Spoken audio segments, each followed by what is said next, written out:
Hello all, welcome back to our channel. இன்றைக்கி Sunday special chicken biryani எப்படி செய்யறதுன்னு பார்க்கலாம். இதுக்கு வந்து பெரிய பிரியாணி பொண்ணு எடுத்துக்கிட்டேன். இப்போது ஸ்டவ் ஆன் பண்ணிக்கலாம். போனி ஹீட் ஆனதுமே 2 டேபிள் ஸ்பூன் கீ விட்டுக்கிறேன்.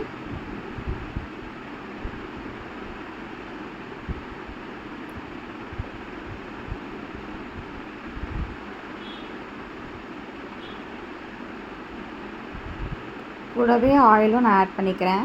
ஏன்னா கீ அண்ட் ஆயில் யூஸ் பண்ணி நம்ம பிரியாணி செஞ்சோம்னா டேஸ்ட் ரொம்ப நல்லாயிருக்கும். இப்போ கீயும் உருகிடுச்சு பாருங்கள். நல்லா ஹீட் ஆனதுமே நம்ம வந்து பிரியாணி ஸ்பைசஸ் ஆட் பண்ணிக்கலாம். இங்கே வந்து நான் 5 glasses ஆஃப் பாஸ்மதி ரைஸ் வந்து நான் எடுத்துக்கிறேன். இப்போது பிரியாணி ஸ்பைசஸ் வந்து பிரியாணி இலை, ஏலக்காய், பட்டை, கிராம்பு, ஒரு பைனாப்பிள் ஃப்ளவர், சோம்பு, இதெல்லாம் வந்து நம்ம போட்டு ஃப்ரை பண்ணிக்கலாம்.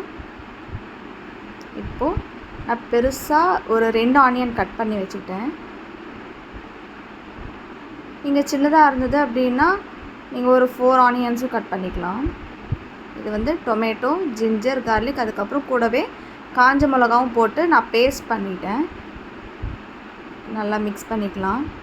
நீங்கள் வந்து இந்த தக்காளியோடையே நீங்கள் காஞ்ச மிளகா போட்டு அரைச்சிட்டிங்க அப்படின்னா உங்களுக்கு கலர்ஃபுல்லாக இருக்கும். அதனால தான் நடுவில் நான் வந்து மிக்ஸ் பண்ணிக்கிறேன், அடி பிடிக்காமல் இருக்கிறதுக்காக.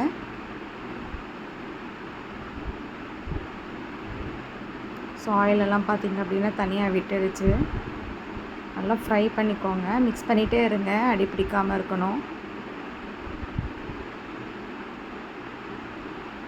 இப்போது கொஞ்சமாக ஃப்ளேவருக்காக புதினா லீவ்ஸு போட்டு ஃப்ரை பண்ணிக்கிறேன். இப்போ வந்து இங்கே நான் 1/2 kg சிக்கன் வந்து நான் போட்டுக்கிறேன். இதில் சால்ட்டு, கொஞ்சமாக மஞ்சப்பொடி. நான் இந்த சிக்கனுமே வந்து நல்லா வாஷ் பண்ணி உப்பு மஞ்சப்பொடி போட்டு ஊற வச்சேன். ஊற வச்சுட்டு நான் இப்போ வந்து இந்த சிக்கன் பீசஸ்லேயும் நான் வந்து உப்பு அண்ட் தென் மஞ்சப்பொடி வந்து நான் போட்டு ஃப்ரை பண்ணிக்கிறேன். ஏன்னா அப்போ தான் வந்து சிக்கன் வந்து ஸ்மெல் வராமல் இருக்கும், நீச்சல் ஸ்மெல் வராமல். அதனால் நீங்கள் வந்து கொஞ்சம் சால்ட் அண்ட் டர்மரிக் பவுடரில் சோக் பண்ணி வைங்க சிக்கனை, நல்லாயிருக்கும். இப்போ நல்லா ஃப்ரை பண்ணிக்கலாம். நல்லா ஃப்ரை ஆகட்டும் சிக்கனு.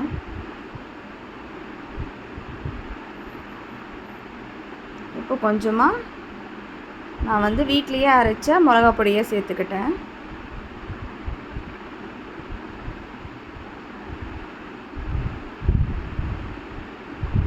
நல்லா ஃப்ரை ஆகட்டும்.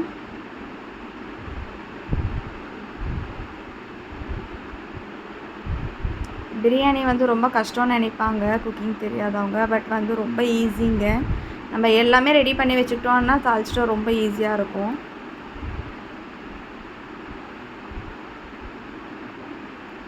இப்போ வந்து லிட்டை க்ளோஸ் பண்ணி ஃப்ரை பண்ணிக்கலாம். ஏன்னா கொஞ்சம் வேகணும் சிக்கனு. கொஞ்சம் நேரம் ஆனதுமே நான் ஓப்பன் பண்ணி பார்க்குறேன். இங்கே பார்த்தீங்கன்னா ஆயிலெல்லாம் செப்ரேட் ஆகிருக்கு பாருங்கள். நல்லா ஃப்ரை ஆகிட்டுருக்கு சிக்கனு. ஒரு 50% வரைக்கும் குக் ஆகிட்டோம் சிக்கனு.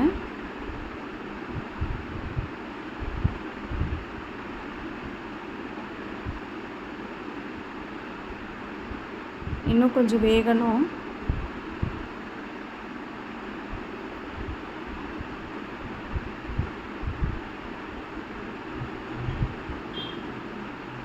மறுபடியும் லிட்டை க்ளோஸ் பண்ணி நான் வந்து ஃப்ரை பண்ணிக்கிறேன்.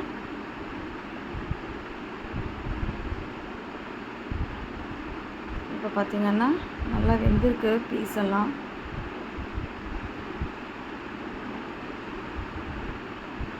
ஒரு 50% வரைக்கும் குக் ஆனாலே போதும் சிக்கன் பீஸு. ஏன்னா வந்து நம்ம எப்படியும் ரைஸ் போட்டு அதுலேயும் வேக வைக்க போகிறோம்.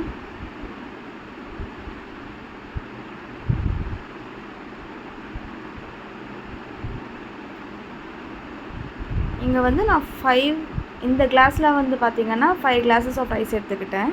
இப்போது ஒரு கிளாஸ்க்கு ஆஃப் ரைஸ்க்கு வந்து 2 glass தண்ணி விட்டுக்கலாம். ஸோ 5 glass அப்படின்னா 10 glasses ஆஃப் வாட்டர் ஆட் பண்ணிக்கிறேன். இப்போ வந்து தண்ணி ஆட் பண்ணிவிட்டு உப்பு, அதுக்கப்புறம் பிரியாணி மசாலா வந்து நான் போட்டுக்கிட்டேன். ஏன்னா நம்ம சிக்கன் ஃப்ரை பண்ணும்போது போட்ட உப்பு வந்து அந்த சிக்கன் பீசஸ் வேகிறதுக்காக தான். ஸோ அது பத்தாது, அதனால தான் நான் இப்போ மறுபடியும் சால்ட் போட்டேன். கொஞ்ச நேரம் கொதிக்கட்டும்.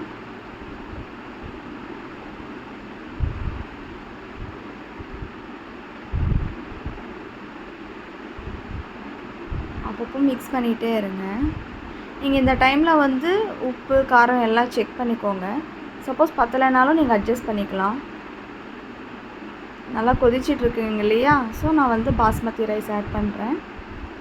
இந்த கிளாஸில் பார்த்திங்க அப்படின்னா நான் வந்து லெமன் பிழிஞ்சு வச்சுருக்கேன், சீட்ஸ் எல்லாம் எடுத்துகிட்டு.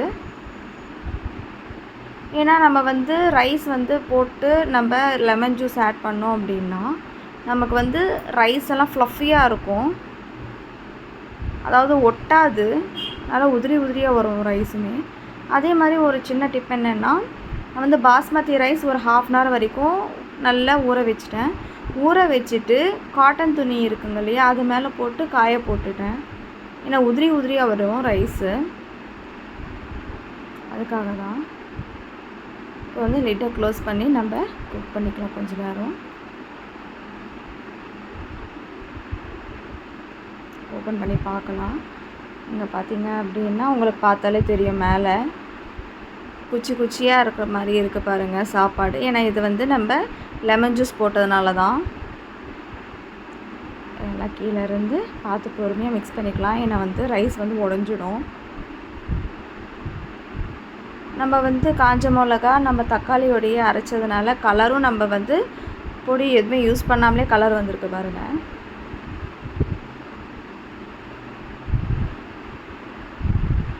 இன்னும் கொஞ்சம் ஈரத்தனமாக தான் இருக்குது, பார்த்திங்கன்னா உங்களுக்கு தெரியும். இப்போ வந்து சிம்மில் வச்சு நம்ம லிட்டை க்ளோஸ் பண்ணி கொஞ்ச நேரம் வேக வச்சுக்கலாம். சாப்பாடு நல்லா வேகணும்.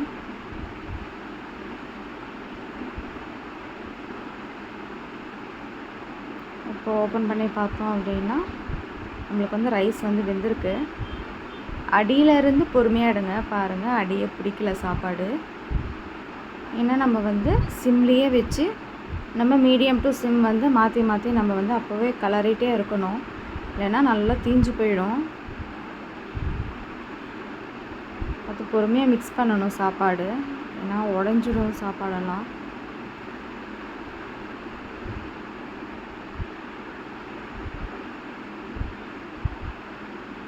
ரொம்ப ஈஸியாக இருக்குங்க, நீங்களும் ஒன்ஸ் ட்ரை பண்ணி பாருங்கள். நெக்ஸ்ட் வீடியோ பார்ப்போம். பாய்.